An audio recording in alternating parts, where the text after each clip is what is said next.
Hello students, आज इस video में मैं आपको ट्रांसलोकेशन पढ़ाऊँगा।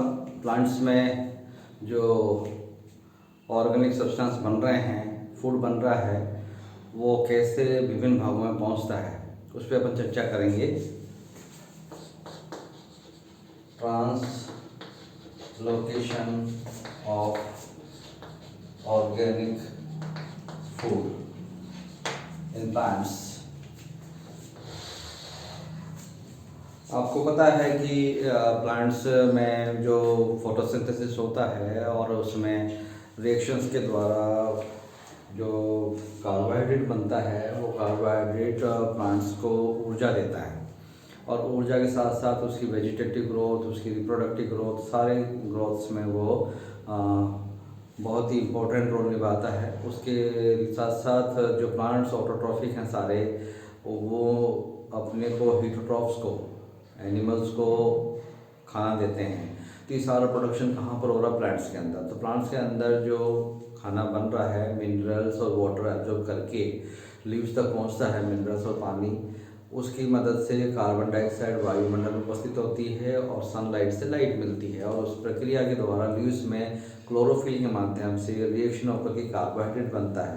ये कार्बोहाइड्रेट आपको सुक्रोज और ग्लूकोज के रूप में प्लांट्स की सेल्स में रिजर्व हो जाता है और वो विभिन्न मेटाबॉलिक पाथवे, जहाँ भी रिएक्शंस में एनर्जी की आवश्यकता होती है, उस एनर्जी को उपलब्ध कराने के लिए कार्बोहाइड्रेट जमा होकर के सब कोशिकाओं में उपलब्ध होता है। लोअर प्लांट्स में अपन एल्गी की बात करें तो एल्गी यूनिसेलुलर एल्गी भी होती है और फिलामेंटस भी होती है, परंतु आप ये देखें कि वहाँ पर जो सारी कोशिकाएं हैं, उन कोशिकाओं सब में फोटोसिंथेसिस हो रहा है, हर जगह क्लोरोफिल है और फोटोसिंथेटिक रिएक्शंस करके हर कोशिका में भोजन उपलब्ध रहता है। तो वहाँ पे ट्रांसलोकेशन की ज़रूरत ही नहीं होती है। दैट मीन्स वहाँ पे जो स्टेम और रूट्स नहीं होते, वास्कुलर बंडल नहीं होता, इसलिए वहाँ पे ऑर्गेनिक सब्सटेंसेस का ट्रांसलोकेशन की ज़रूरत ही नहीं होती, होता ही नहीं है।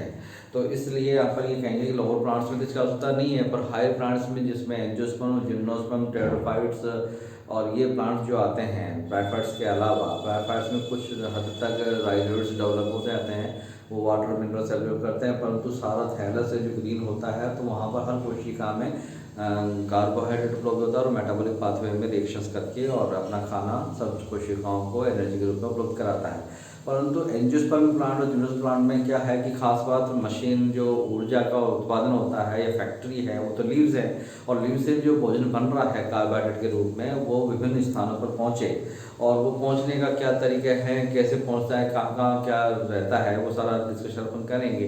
पर आज इस वीडियो में मैं इतना बताऊँगा कि जो भोजन बन रहा है वो कैसे विभिन्न भागों में पहुँचने की प्रक्रिया को दर्शाता है और किस तरह से पहुँचता है। तो ट्रांसलोकेशन में अपन बात करें तो ग्रीन लीव्स जो होती हैं, उसमें फोटोसिंथेसिस से रिएक्शन होकर के और कार्बोहाइड्रेट बनता है और कार्बोहाइड्रेट जिसको अपन ग्लूकोज या सुक्रोज बोल रहे हैं, ग्लूकोज या सुक्रोज फॉर्म में पाई जाती है और ये सुक्रोज आपको विभिन्न स्टेम और रूट्स की सेल्स में पहुंचता है। ये भोजन आपको कहाँ मिल रहा है? जो लीव में तैयार हो रहा है वो पहुंच रहा है स्टेम और रूट्स में। तो दैट मीन्स ये तो सोर्स हो गया, और ये सिंक हो गया, जहाँ पर भोजन जा करके इकट्ठा हो जाता है, रिजर्वेयर मटेरियल जो यहाँ से बन करके जा रहा है और स्टेम रूट्स तक पहुँच रहा है, इसको ऊर्जा देने के लिए सिंक तक पहुँच रहा है। तो इस तरह की प्रक्रिया में हम समझें कि फोटोसिंथेटिक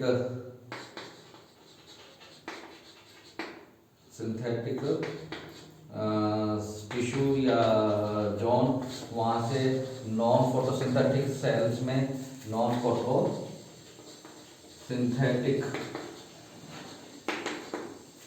फोटोसिंथेटिक ऑर्गन्स में ये सुक्रोज जाता है जो यहाँ तैयार हुआ और सम टाइम ये रिजर्व रहता है स्टोरेज ऑर्गन में। स्टोरेज ऑर्गन्स में भी स्टोर हो जाता है। जितना भी एक्सेस कार्बोहाइड्रेट तैयार होता है वो स्टेम या रूट्स में इकट्ठा होता है, फ्रूट्स में इकट्ठा हो जाता है, और जब जरूरत पड़ती है तो नॉन प्रोसेसिंग यूज़ कर लिया जाता है। तो इस तरह से ये प्रक्रिया चलती है कि कार्बोहाइड्रेट जो तैयार हो रहा है किस तरह से कोशिकाओं से एक कोशिका दूसरी कोशिका तक पहुँचता है। परंतु अब इसमें बात क्या आ जाती है कि पहुँचता कैसे है, इसका ट्रांसलोकेशन होता कैसे है। ट्रांसलोकेशन करने का क्या तरीका है प्लांट्स में। आपने फ्लोएम और जाइलम पढ़ा है, और हायर प्लांट्स में वास्कुलर बंडल जो होते हैं बहुत इंपॉर्टेंट रोल निभाते हैं। और इन प्लांट्स के अंदर जाइलम सॉइल से पानी और मिनरल्स खींच रहे हैं, इनऑर्गेनिक मिनरल्स, और उत्पाद के रूप में ऑर्गेनिक सब्सटेंस दे रहे हैं फोटोसिंथेसिस के द्वारा। और जो निर्माण हो रहा है वो फ्लोएम के द्वारा विभिन्न भागों में पहुंचता है।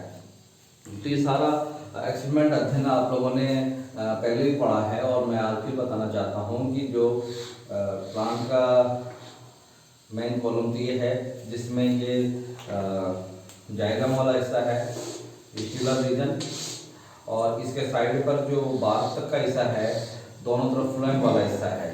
तो ये फ्लोएम वाला हिस्सा जो है इसमें बाहर को फ्लोएम आ जाते हैं। तो इसमें सॉइल से जो पानी जा रहा है, सॉइल, और सॉइल से वाटर और मिनरल्स इस कॉलम के थ्रू जाते हैं, जाइलम के थ्रू प्लांट्स में पहुंचते हैं और लीफ तक पहुंचते हैं। यहाँ पर लीफ की टिश्यूज होती हैं, लीफ के टिश्यूज तक पहुंचता है मिनरल्स।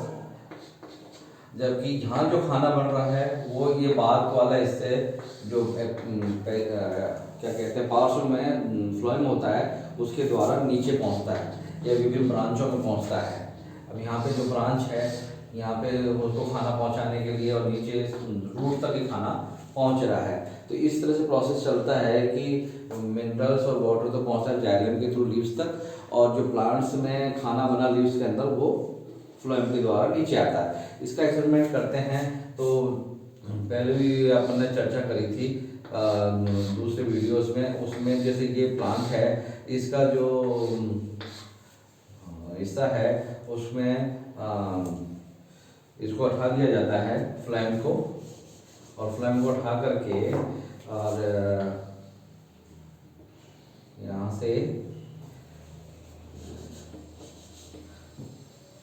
आप तो जानते हैं कि ये इस तरह से यहाँ से फ्लोएम उठा दिया गया और जाइलम रहने दिया गया है ना। तो ये प्लांट्स में से पानी ऊपर जा रहा है, परंतु जो खाना बन के ऊपर से नीचे आ रहा है वो यहाँ पे इकट्ठा होना शुरू हो जाता है, और इस पे धीरे धीरे स्वेलिंग हो जाती है, और स्वेलिंग होकर के इस तरह से फ्लोएम के साथ साथ जो भोजन नीचे आ रहा है वो फ्लोएम के साथ भोजन आकर के स्वेलिंग ले लेता है। और ये आप देखिए प्लांट्स का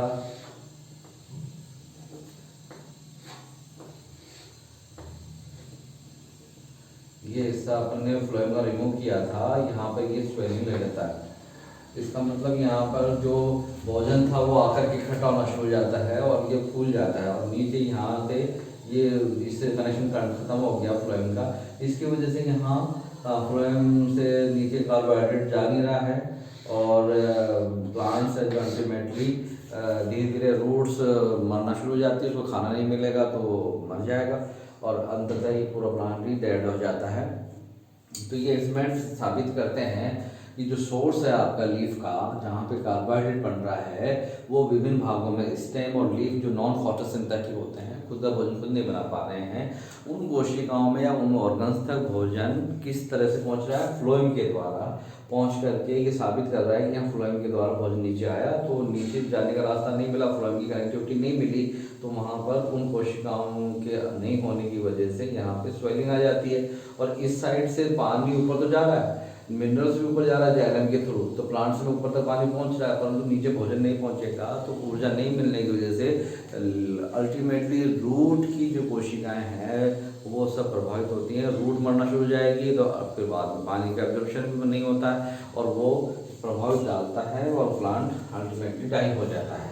तो एक प्रक्रिया होती है जिसके द्वारा आप ये साबित कर सकते हैं कि विभिन्न भागों में प्लांट्स का जो पानी भोजन पहुंचता है उसका मेथड इस इस तरह से चलता है।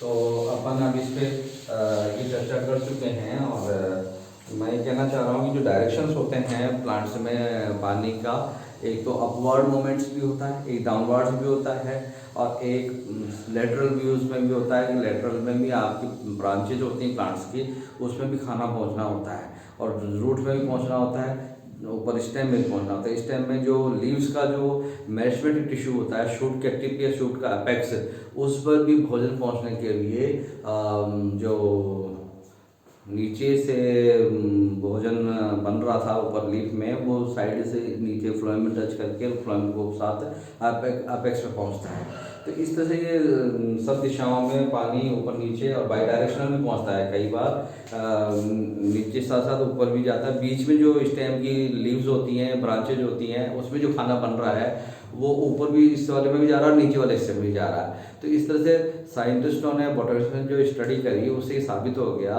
कि भोजन ऊपर भी जा रहा है, जड़ों में भी जा रहा है, बीच में यदि प्लांट्स के लीव्स में प्रोडक्शन हो रहा है तो वो साइड की ब्रांचों में भी जा रहा है, पार्श्व दिशा में भी जा रहा है। तो ये सारे एक्सपेरिमेंट अपन आगे तय करेंगे, डेमोन्स्ट्रेशन करेंगे कि ये किस तरह से भोजन एक जगह से दूसरी जगह पहुंच रहा है। तो आज के लिए ये वीडियो आप और अध्ययन कर लें, फिर मिलते हैं। धन्यवाद।